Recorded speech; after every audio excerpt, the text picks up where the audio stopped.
Nós estamos, meus irmãos, estudando a Confissão de Fé de Westminster.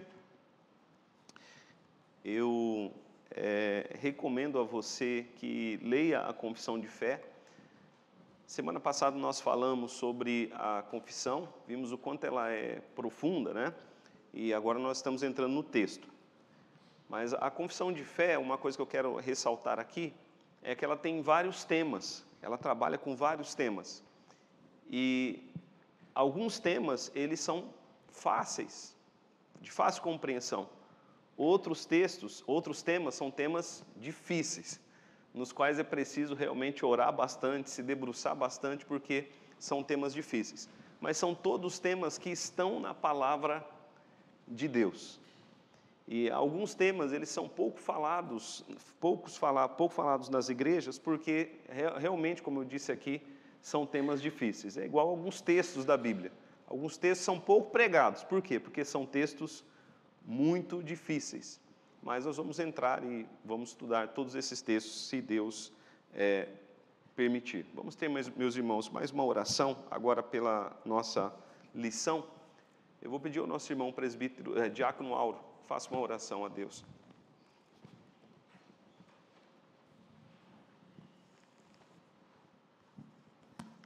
Senhor nosso Deus, te agradecemos por mais uma manhã que nos levantamos, nos acordamos com vida, com saúde, mais um momento que podemos estar na Tua casa, Pai. Obrigado, Pai, por este domingo, que seja um domingo abençoado na vida dos Teus filhos, daqueles que Te servem, que Te buscam, que Tu esteja, Senhor, neste momento que iremos iniciar a lição, Pai, falando, Senhor, aos nossos corações, preparando o nosso espírito, nossa alma para receber da Tua palavra, Senhor, que haja compreensão dela, que haja edificação para a Tua casa, Pai, e que haja, Senhor, crescimento do Teu povo, Pai.